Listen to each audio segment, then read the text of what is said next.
Greetings! My name is Kudzai and I want to welcome you once again to On the Money, a financial education program brought to you by Old Mutual. When we started off, we spoke about how this program is based on the big 5 animals that are found in Africa. Each of them has specific characteristics from which you can learn around how we can manage our money. These 5 animals are the leopard, the buffalo, the elephant, the rhino, as well as the lion. Today we want to focus on the leopard. Have you ever seen a leopard hunt? It focuses on a specific prey, continues to watch it, begins to move towards it step by step, and then finally it leaps on it and takes hold of the prey. There's a very strong lesson around managing money we can learn from the leopard, and that secret is the secret of planning. It is important that every one of us has a powerful plan driving their behavior. More often than not, we tend to be careless with money because we do not have something that is driving us in a good direction. And so the leopard teaches us that if we have strong, powerful visions, that is a starting point for us to begin to change our financial behavior in the positive. Just like the leopard starts by focusing on a specific prey and then beginning to calculate how it can approach it, and then at some point grab it and eat it, in the same way, you and I can start off with very powerful financial visions and break that down into a broad financial plan that has very clear steps on the things we want to do and how we want to achieve them. It's not enough to just have goals.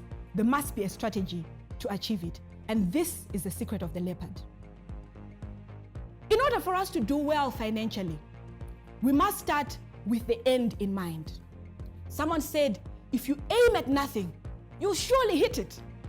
And so it is important that for us to manage our money better, we all start with a strong plan. You can break down your plan into 3 specific time periods. It's important that you have a plan for the short term, which is any period 2 years and under. You can also have a plan for the medium term, which is 3 to 5 years. And last but not least, you can have a plan for 5 years plus, which we call the long term.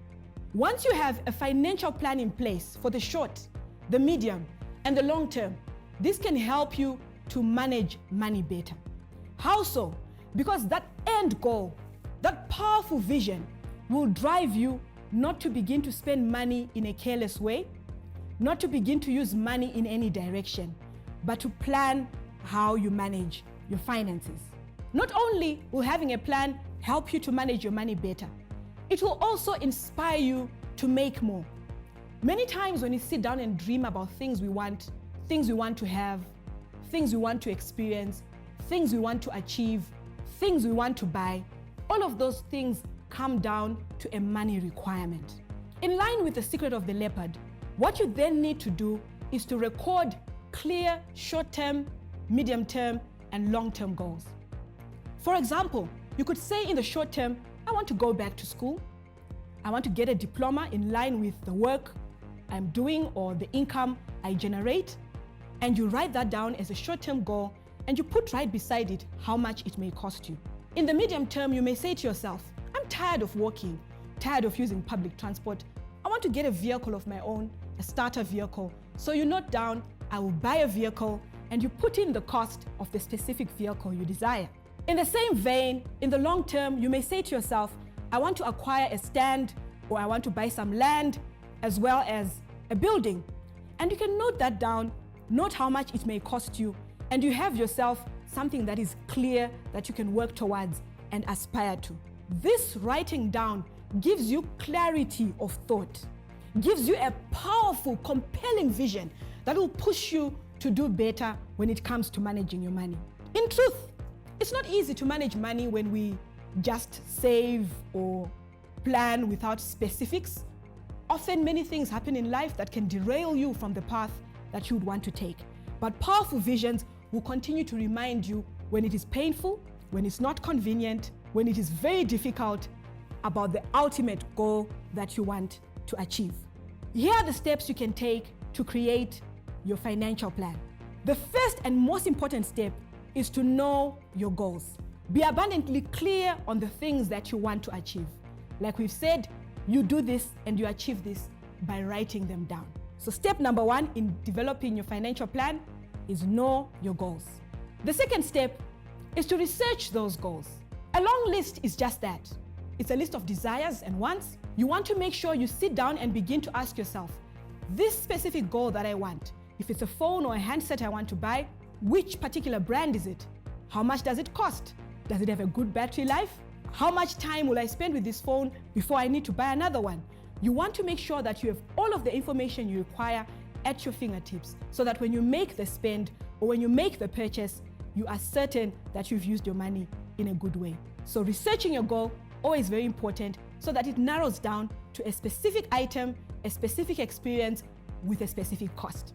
Step number 3 is to reality check your goals. If we're to ask anybody, anyway, to make a list of things they want, everybody has a long list of things they want in this life, things they want to buy, things they want to experience, places they want to go. I have a long list myself. So it may make sense for me, for example, in my present situation to say, instead of getting a phone, a laptop, a house, and a car, all within the same maybe 6 months period, the priority right now could be getting myself a laptop because I need it for school and I need it for work. That is what we call reality checking your goals. When you reality check your goals, you are not losing them forever. You are saying at this moment, let me pick and choose the things that I require urgently. Step number 4 would really be to prioritize your goals. But as you can already tell, these things work together. Step number 3, reality checking, and step number 4, prioritizing your goals, really work together. In the reality check, you are looking at the level of income you have and how realistic this could be. But at the same time, you're coupling that with step number 4, where you are then looking at what are the things you need much more urgently. The final step is to plan your savings and investments in the direction of your goals. Indeed, we may have started with goals that are very clear to us. We may have reality checked them, we may have prioritized them, we may have researched everything we require. It then comes down to whether we have the money or not. If, for example, I desire to purchase a handset or a mobile phone in the next 3 months, I would say to myself, the phone that I want costs me $300. I can realistically be able to afford it, but not in 1 month. I'm going to have to break down this goal into smaller, manageable goals. And so I may say, if I have the capacity to save or to invest $100 in the short term every month going forward, then that will tell me that within 3 months, I can comfortably be able to purchase that phone. So planning is extremely underrated, but extremely profound. The secret of the leopard simply tells us that even the biggest of things we want to achieve, we can lay hold of, provided we break it down to small and manageable goals. Even baby leopards have targets, but of course they make sure that when they're hunting, they don't go for the big buck. They start with the little bucks that are, almost the same age as they are. And that is how they progress in life. In the same way, you and I can make progress when we plan. And so in conclusion, let me say now is a good time for you to create a financial plan. As it's always been said, there is absolutely no time like the present.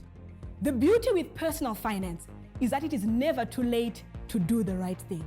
And so the secret of the leopard is simple. You and I must build plans, buffeted and inspired by strong, compelling, powerful visions. So here's what I want you to do. Sit down and begin to build your own financial plan. We've already given you the tips on how. Simply break down your broad plan into the things you want to do in the short term. Write them down. Things you want to achieve in the medium term, write those down as well. And finally, things you want to achieve in the long term, also write them down. When you put together your plans, your dreams, your goals and desires for the short, medium, and long term, what you'll be looking at is your financial plan. So go ahead and learn from the leopard, the secret of planning. Thank you so much for watching On the Money, a financial education program brought to you by your preferred financial services provider, Old Mutual. My name is Kudzai. It's been wonderful being with you today. Do join us on the next episode as we focus on the secret of the elephant.